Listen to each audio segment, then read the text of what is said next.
अगला देखिए हमारा घना के लिए सूत्र तो हमने पढ़ लिए थे, अब हम पढ़ते हैं घन के लिए सूत्र। घन का वक्रपृष्ठ का क्षेत्रफल पहला है, अगला है घन का संपूर्ण पृष्ठ का क्षेत्रफल,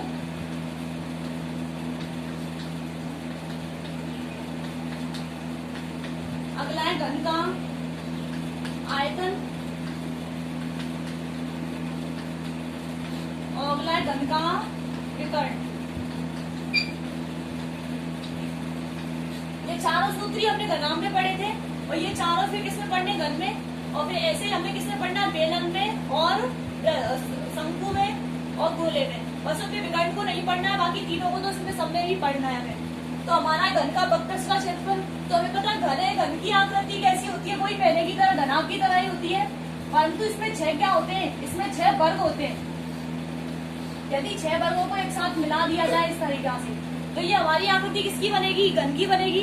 तो ऐसे ही घन में हमारे 6 किनारे होते हैं, सॉरी 8 टुक क्या होते हैं, 8 कोने होते हैं, 12 क्या होते हैं किनारे, और 6 क्या होते हैं फलक फेस।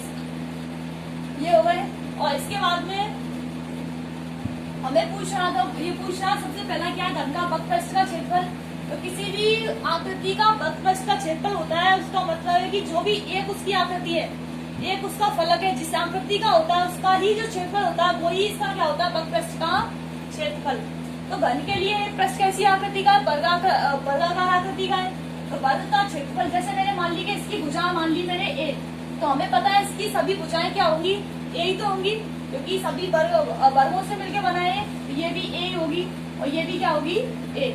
मतलब इसका सूत्र क्या होगा, भुजा इंटू भुजा, और भुजा को हमने क्या मान लिया है, ए, तो ए इंटू ए, मतलब क्या हो जाएगा, ए स्क्वायर। अगला घन का संपूर्ण पृष्ठीय क्षेत्रफल, बताओ 6 घन है इसमें, 6 वर्ग है इसमें, और 6 वर्गों के लिए एक का मान कितना है, ए स्क्वायर। तो 6 के लिए कितना हो जाएगा, 6 इंटू भुजा स्क्वायर, मतलब कि 6a स्क्वायर। अब ऐसे घन का आयतन निकालना है। घन का आयतन होता है जो भी हमारा वक्रपृष्ठ का क्षेत्रफल है, वक्रपृष्ठ का क्षेत्रफल कितना है, a इंटू ए, उसमें ऊंचाई को गुणा करना है। तो इसकी ऊंचाई कितनी है, a तो है, और क्षेत्रफल क्या हो जाएगा, a इंटू ए, मतलब कि a क्यूब। अब निकलवाना है इसका घन का विकर्ण। तो घन का विकर्ण क्या होता है, a √3, √3a बोल दो या फिर a √3 बोल दो। तो ये चारों सूत्र हो गए, घन का वक्रपृष्ठ का क्षेत्रफल, घन का संपूर्ण पृष्ठ का क्षेत्रफल, घन का आयतन और घन का विकर्ण। सभी को याद रखना, बहुत काम आएंगे तुम्हें। तो इसके लिए मैं तुम्हें कोई एग्जाम्पल से बताती हूँ सीधा ही। इसके लिए जैसे मैंने ले लिया तुम्हें कोई एग्जाम्पल कि कोई घन है हमारा,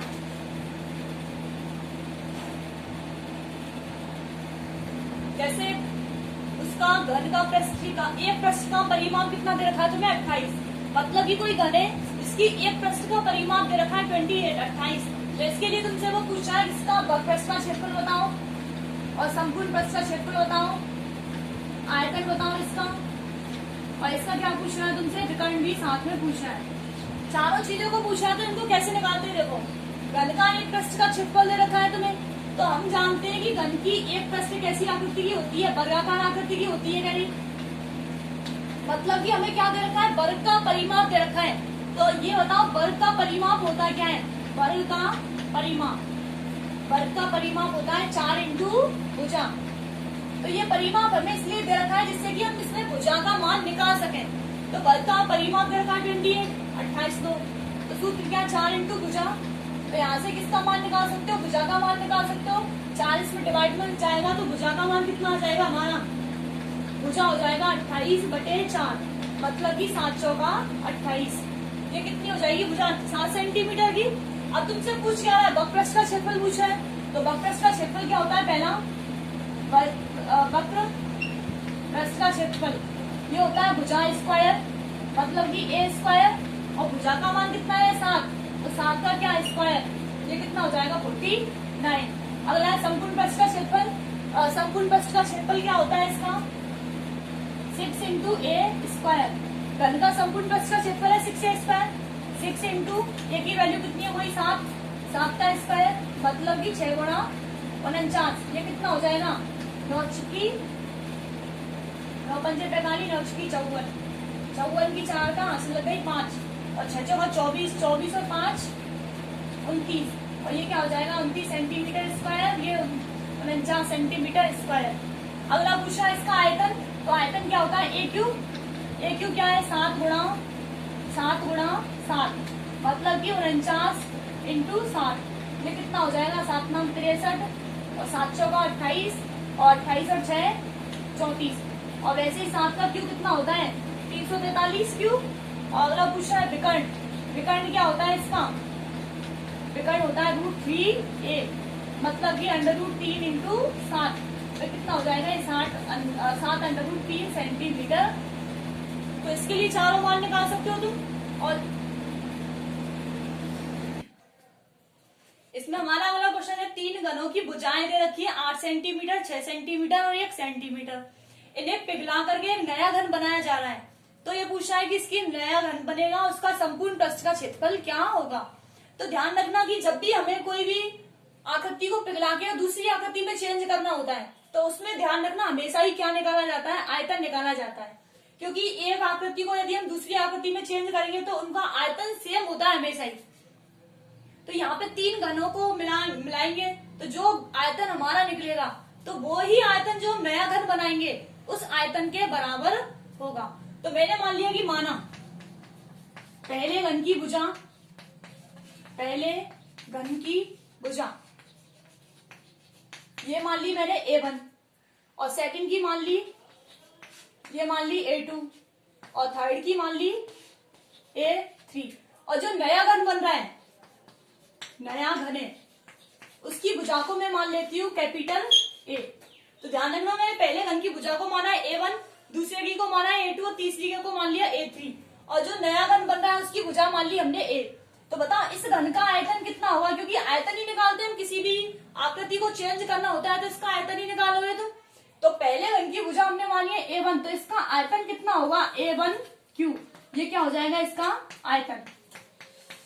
पहले का आयतन हो गया A1Q, ऐसे में दूसरे का आयतन पूछू तो ये क्या हो जाएगा A2Q, और इसका पूछू तो ये हो जाएगा कितना A3Q, और बड़े वाले घन का आयतन पूछू तो ये कितना हो जाएगा कैपिटल AQ।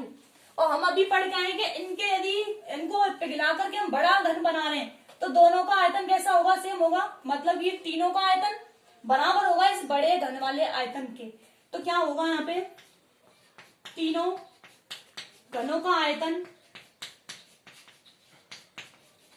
बराबर किसके होगा, बराबर नए घन के आयतन के, क्योंकि आयतन हमेशा ही सेम होते हैं नए घन के आयतन के।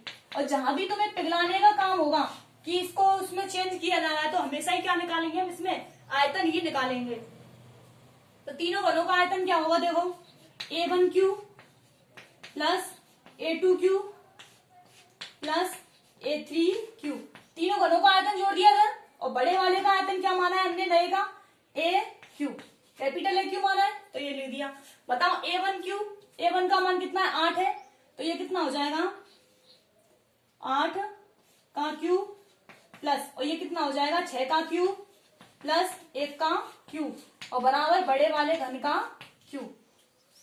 यहां से हमें निकालना है 8 का Q। बताओ 8 का घन कितना होता है 512, और 6 का कितना होता है 216, और 1 का तो एक ही रहता है, बराबर कैपिटल AQ। अब इनको हल करना है हमें, इनको जोड़ोगे तो 512 और 216 इनको जोड़ोगे, ये हो जाएगा 728, और प्लस 1 बराबर AQ, मतलब ये हो जाएगा AQ की वैल्यू कितनी आ रही है यहाँ 729, और 729 है यहाँ क्या AQ, तो AQ में से Q को हटाओगे तो उधर क्या लग जाएगा, घनमूल लग जाएगा, और हमें पता है 729 का घनमूल कितना होता है, तो यहाँ से A का मान आ जाएगा हमारा कितना, A बराबर 9, 9 का घन कितना होता है 729, मतलब कि 729 का घनमूल कितना होता है 8। और तुमसे पूछ क्या रहा है वो, नए घन का संपूर्ण पृष्ठ का क्षेत्रफल, क्या पूछ रहा है, नए घन का संपूर्ण पृष्ठ का क्षेत्रफल। और हमें ये तो मिल गया है कि नए घन की भुजा कितनी आई है, ए हमने नए घन की भुजाई तो मानी है, नए घन की भुजा कितनी मानी कैपिटल ए, और कैपिटल ए का मान कितना है 9, तो संपूर्ण पृष्ठ का क्षेत्रफल कितना होगा इसका, capital A 6 capital A square, 6 गुणा भुजा स्क्वायर, तो ये हो जाएगा 6 गुणा 9 का स्क्वायर, मतलब कि 6 गुणा 81, ये हो जाएगा 6 कम 6 8 की 48। तो इसके लिए क्षेत्रफल कितना हो जाएगा, संपूर्ण पृष्ठ का क्षेत्रफल 886 सेंटीमीटर स्क्वायर, 6 कम 6 8 की 48। तो ये हमारा प्रश्न है, ध्यान रखना जहां भी हमें पिघला करके कोई नई चीज बनानी होती है तो उसमें हमेशा क्या निकालते हैं, हम आयतन ही निकालते हैं। हाँ तो देखिए हमारा अगला क्वेश्चन है, एक घन का प्रत्येक पृष्ठ है 100 सेंटीमीटर स्क्वायर का है। कोई घन है जिसका एक पृष्ठ कितने का दे रखा है तुम्हें, 100 सेंटीमीटर स्क्वायर का। मतलब कि ये घन है, उसकी आकृति कैसी होती है, उसका एक पृष्ठ किस आकृति का होता है, वर्गाकार आकृति का होता है। मतलब हमें क्या दे रखा है, वर्ग का क्षेत्रफल। वर्ग का क्षेत्रफल कितना है, 100 सेंटीमीटर स्क्वायर।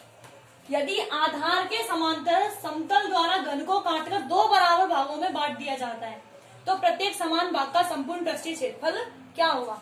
जैसे मैंने कोई ये क्या लिया है, ये कोई घन है, ये हमने मान लिया कि ये कोई घन है, इसका बोल रहा है वो प्रत्येक पृष्ठ कितने का है, 100 सेंटीमीटर स्क्वायर का। चौका डब्बा है, आकृति कैसी होती है, इसकी घन की सी होती है। तो इसकी ये वाली जो आकृति है, ये वाली जो पृष्ठ है, इसकी आकृति कैसी है, वर्ग के समान है।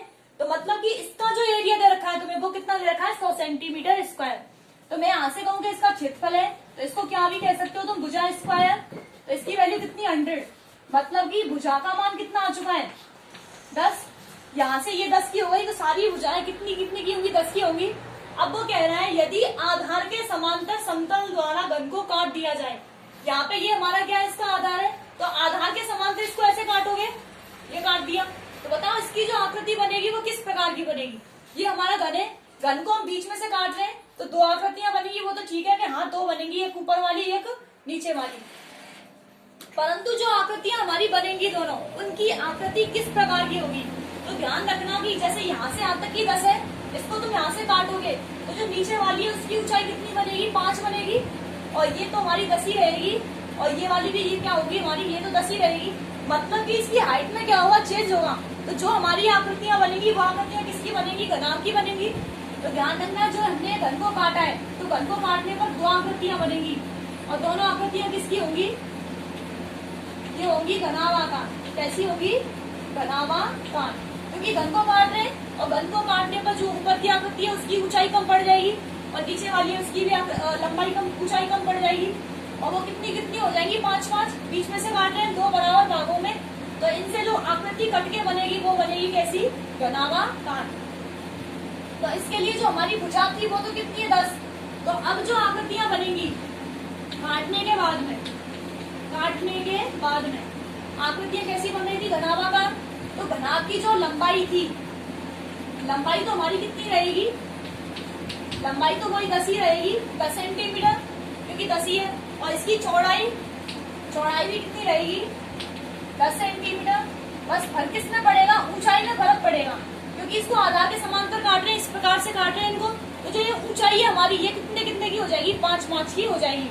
तो इसकी ऊंचाई कितने की हो जाएगी, 5 सेंटीमीटर। ये ध्यान रखना कि ऊंचाई में ही चेंज होगा केवल, बाकी ये दोनों तो आकृतियां ये लंबाई और चौड़ाई दोनों कैसी रहेगी, सेम ही रहेगी। अब ये पूछा है कि 2 बराबर समांतर समतल द्वारा घन को काटने पर 2 बराबर भागों में बांट दिया जाता है तो प्रत्येक समान भाग का संपूर्ण पृष्ठीय क्षेत्रफल क्या होगा। मतलब वो तुमसे किसका संपूर्ण पृष्ठीय क्षेत्रफल पूछ रहा है, वो घनाभ का। तो यहाँ होगा घनाभ का संपूर्ण पृष्ठीय क्षेत्रफल, और जो एक आकृति का होगा वो दूसरी आकृति का होगा, ये तो क्लियर है। घनाभ का संपूर्ण पृष्ठीय क्षेत्रफल बताओ ये क्या होता है, 2 × LB + BH + HN। और ये हमें सब पता चलेगा कि इसकी लंबाई कितनी है, चौड़ाई कितनी है, ऊंचाई कितनी है। तो सारे वैल्यूज को इसमें पुट कर दो, सारे मानों को इसमें रख दो। 2 गुणा लंबाई का मान कितना है, 10, चौड़ाई का मान भी कितना है, 10, प्लस चौड़ाई का मान 10, ऊंचाई का 5, प्लस 5 × 10 रख दिया है। बताओ ये कितना हो जाएगा, 2 गुणा ये हो जाएगा 100 प्लस ये 50 और ये भी 50। बताओ इसको कैलकुलेट करोगे आगे, 2 × ये 100 और ये 200, मतलब ये कितना 400 सेंटीमीटर स्क्वायर।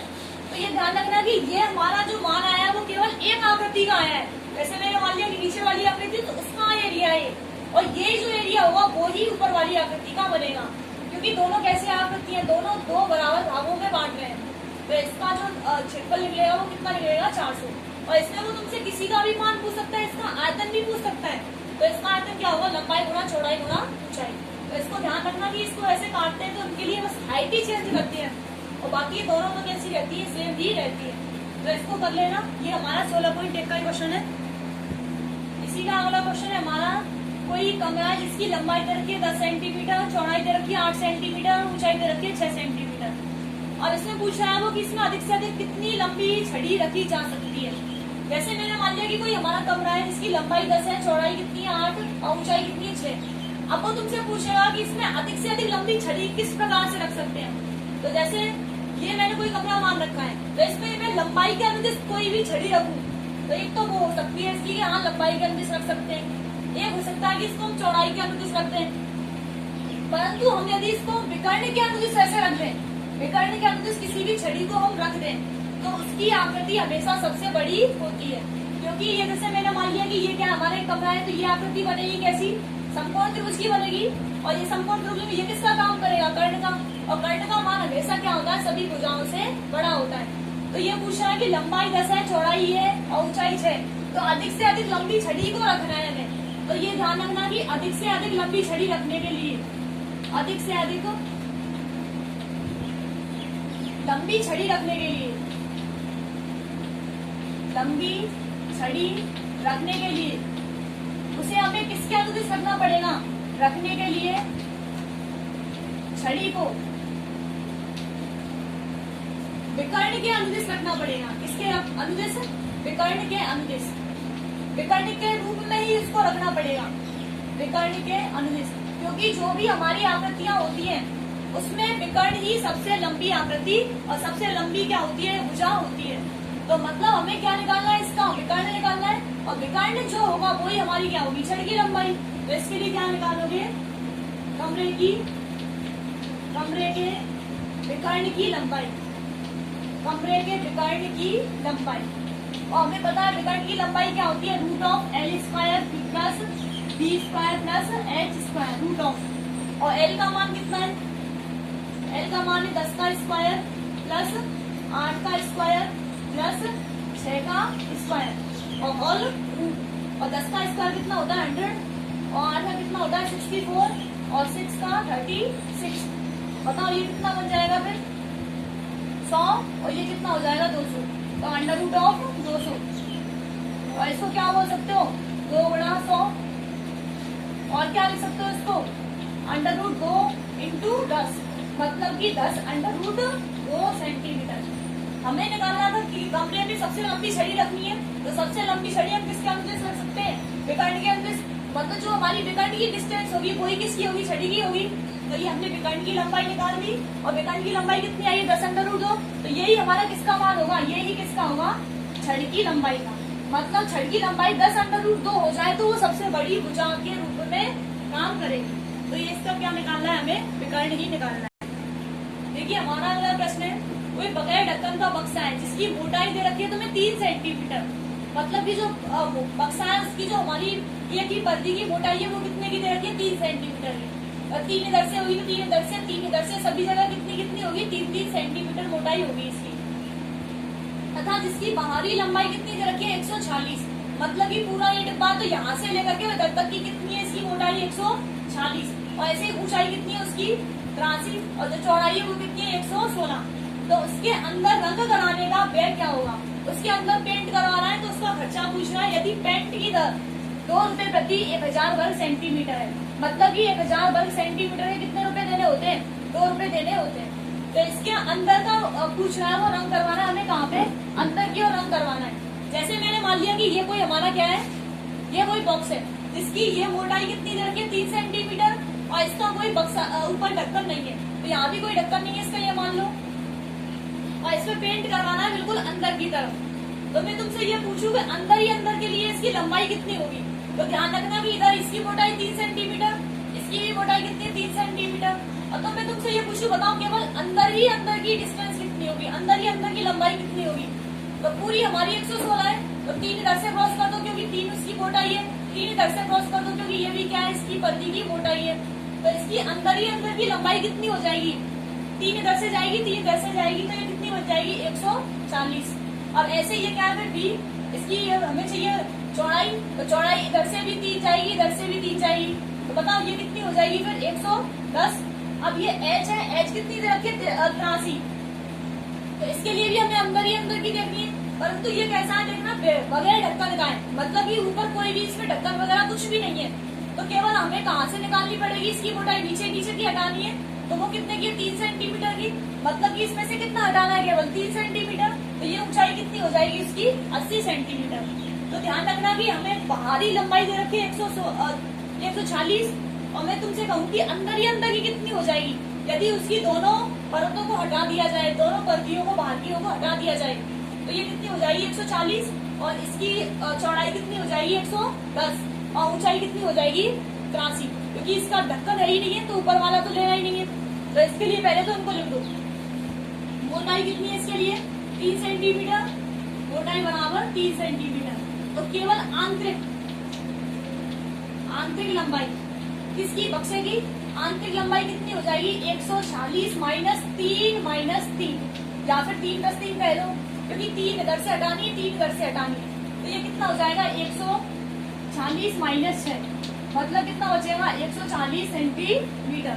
अब ऐसे ही मैं आंतरिक चौड़ाई भी पूछूं तुमसे, तो चौड़ाई भी दोनों तरफ से हटेगी, तो ये कितना हो जाएगा 116 माइनस 3 + 3 दोनों तरफ से हटा दी, तो ये कितना हो जाएगा 116 माइनस 6 बराबर 110 सेंटीमीटर। और इसकी ऊंचाई चाहिए हमें, तो ऊंचाई क्या होगी 83 माइनस 3, क्योंकि इसमें बगैर ढक्कन का है, ऊपर ढक्कन नहीं है इसमें, तो ऊपर की हटानी नहीं है, तो केवल नीचे की हटाओगे, तो ये कितना हो जाएगा 83 माइनस 3 मतलब कि 80 सेंटीमीटर।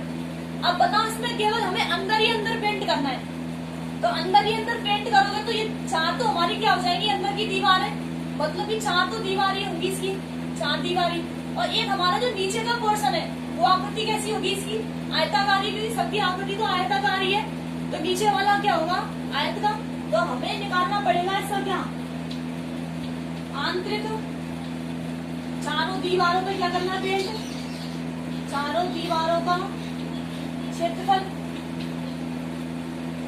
प्लस जो नीचे की क्या है हमारी पर्दी, नीचे आधार का क्षेत्रफल। यदि हमें इसको पूरे पे पेंट करवाना होता तो हम क्या लगा लेते, संपूर्ण पृष्ठीय क्षेत्रफल लगा लेते, परंतु ये आकृति कैसी है बगैर ढक्कन वाली है, मतलब कि ऊपर तो हमें कोई पेंट करवाना ही नहीं है, तो मतलब हमें क्या बचेगा, एक तो ये चारों भुजाएं बचेगी हमारी, और ये क्या बचेगा नीचे का आधार बचेगा, तो आधार की आकृति कैसी होगी बताओ, इसकी आकृति कैसी होगी आयताकार, तो मतलब हमें किसका निकालना है क्षेत्रफल, आयत का क्षेत्रफल निकालना है, और ये क्या चारों दीवारों का क्षेत्रफल, तो ये ध्यान रखना कि यदि हमें चारों दीवारों का क्षेत्रफल निकालना होता है तो चारों दीवारों का सूत्र होता है 2 गुणा लंबाई प्लस चौड़ाई और इंटू ऊंचाई। चारों दीवारों के क्षेत्रफल के लिए एक सूत्र होता है 2 गुणा लंबाई प्लस चौड़ाई गुणा ऊंचाई, ये ध्यान रखना, ये बहुत काम आता है। चारों दीवारों का क्षेत्रफल क्या होता है 2 गुणा लंबाई प्लस चौड़ाई और गुणा ऊंचाई, और इसके लिए फिर नीचे की आधार का क्षेत्रफल निकालना है, तो आधार का क्षेत्रफल क्या होता है लंबाई गुणा चौड़ाई, क्योंकि नीचे की आकृति कैसी है बक्सा है, बक्सा होता है घनाभागाकार, और घनाभ के लिए एक आधार कैसा होता है उसका आयताकारी होता है, तो आयत का क्षेत्रफल क्या हो जाएगा लंबाई गुणा चौड़ाई, और हमें सब मान इसमें दे रखे हैं तुमको, लंबाई भी दे रखी है, चौड़ाई भी दे रखी है, ऊंचाई भी दे रखी है, इनको तुम्हें काम नहीं लेना है लंबाई चौड़ाई ऊंचाई को, क्योंकि ये तो हमें बाहर ही दे रखी है सब, और हमें चाहिए कैसी केवल आंतरिक वाली चाहिए, तो सारे मानों को रख दो उसमें, और जो हमारी ये क्षेत्रफल आएगा उसी में हमें पेंट करवाना होता है, तो जो हमारा ये क्षेत्रफल है वही क्या होगा पेंट का क्षेत्रफल होगा, तो इसको निकाल लेती हूँ, देखो 2 गुणा लंबाई का मान कितना है 140 और चौड़ाई का मान कितना है 110 और ऊंचाई का मान कितना है 80 प्लस लंबाई गुणा चौड़ाई, लंबाई का मान 140 और चौड़ाई का मान कितना 110, इसको हल कर लो आगे, 2 गुणा ये कितना हो जाएगा 150 और 250 और ये हो जाएगा इंटू 80 प्लस और ये हो जाएगा कितना 0 0 11 चौका 44 और 11 एकम 11 और ये हो जाएगा 15, मतलब कि 15,400 और ये कितना हो जाएगा 250 इंटू 2 500 इंटू 80 प्लस 15,400 इधर लिख देती हूँ उनको, ये हो जाएंगे कितने 40 और प्लस 15,400, तो इनको जोड़ोगे आगे ये कितना हो जाएगा 0 0 4 5 और 5 सेंटीमीटर स्क्वायर। ये क्या निकल चुका है इसका क्षेत्रफल। दोबारा देख लो पहले यहाँ तक, बगैर ढक्कन का कोई बक्सा जिसकी मोटाई दे रखी है 3 सेंटीमीटर और जिसकी लंबाई कितनी दे रखी है 140 और चौड़ाई कितनी दे रखी है 116 और ऊंचाई कितनी दे रखी है 83 और पूछ रहा है इसके अंदर ही क्या करना है हमें पेंट करवाना है, इसका व्यय क्या होगा। मोटाई दे रखी है 3 सेंटीमीटर, तो इसके लिए मैं कहूँ तुमसे कि आंतरिक लंबाई क्या होगी, क्योंकि केवल हमें अंदर ही अंदर पेंट करवाना है वो, तो अंदर पेंट करवाने के लिए लड़की को भी हटाओगे और लड़की को भी हटाओगे, तो इसकी लंबाई कितनी हो जाएगी 140 माइनस 3 मतलब ये 140, चौड़ाई कितनी हो जाएगी 110 और ऊंचाई कितनी हो जाएगी 80। अब हमें निकालना है इसके लिए अंदर का क्षेत्रफल, तो अंदर का क्षेत्रफल निकालने के लिए बगैर ढक्कन का, यदि ये ढक्कन वाला होता तो इसके लिए हम संपूर्ण पृष्ठ का क्षेत्रफल लगा देते, परंतु इसमें ऊपर का पृष्ठ है ही नहीं, तो इसको निकालने के लिए हमें 4 पृष्ठ तो है ही हमारी, इधर वाली, इधर वाली, इधर की और इधर की, और नीचे वाला पोर्शन भी है आधार वाला, तो इसके लिए हमने लगा दिया आंतरिक चारों दीवारों का क्षेत्रफल प्लस नीचे आधार का क्षेत्रफल। और चारों दीवारों के क्षेत्रफल के लिए सूत्र होता है 2 गुणा लंबाई प्लस चौड़ाई गुणा ऊंचाई, और इसका क्या होता है 2 गुणा लंबाई गुणा चौड़ाई, 2 गुणा लंबाई का मान कितना 140 और चौड़ाई का कितना 110 और गुणा 80 हो गया, और ये हो गया 140 गुणा 110।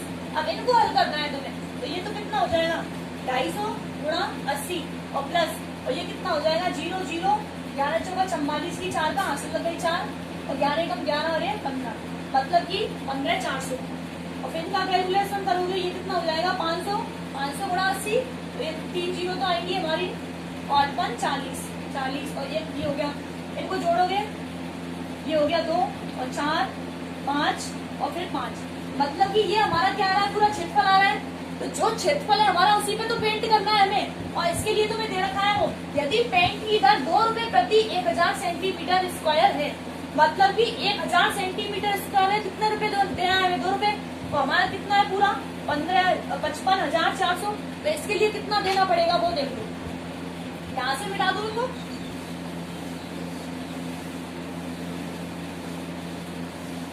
देखो इसको क्या होगा